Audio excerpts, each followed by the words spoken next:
Welcome to All Baseball History, the channel for all things baseball. Be sure to hit the subscribe button so you never miss a thing, and with that, let's get to today's video.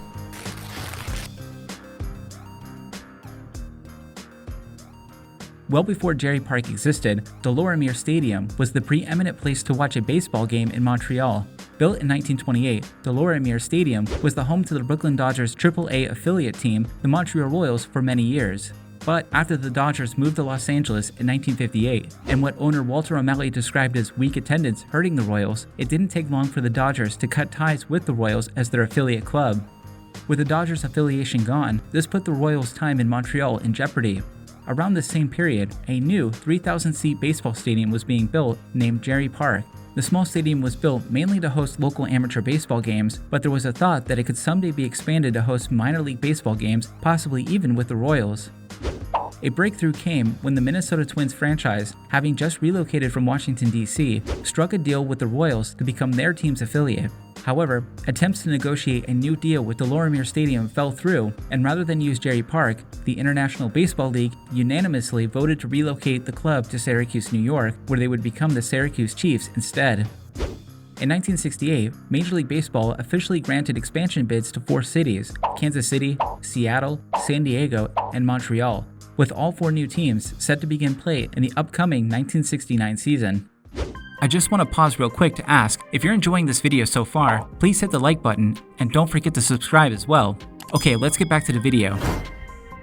Because of the sped up expansion process, the new clubs had very little time to prepare for the next season.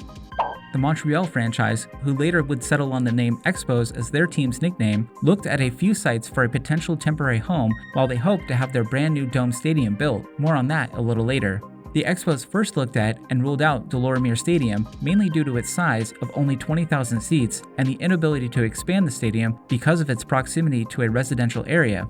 The Montreal Alouettes' home, the Autostade, was briefly considered, but it too needed to be expanded, and there was uncertainty over who would pay for the expense of renovating the federally owned stadium. The Expos then looked at Jarry Park, and although it only had 3,000 seats, the area surrounding the stadium was largely undeveloped and could be expanded more easily and more cheaply. With mounting pressure from MLB to make a decision, the Expos chose Jarry Park, and plans then got underway to renovate the stadium to bring it up to Major League standards. The biggest change, of course, was adding 25,000 seats to Jarry Park, bringing its capacity to just over 28,000. While that still made it the smallest Major League stadium at the time, it was only 500 seats shy of Cincinnati's Crosley Field's capacity. Also, as the league's smallest stadium, Jarry Park still managed to outdraw more established clubs like the Yankees, Orioles, Giants, and Phillies, drawing 1.2 million people in its first year, placing it just inside the top 10 of intended teams for that year.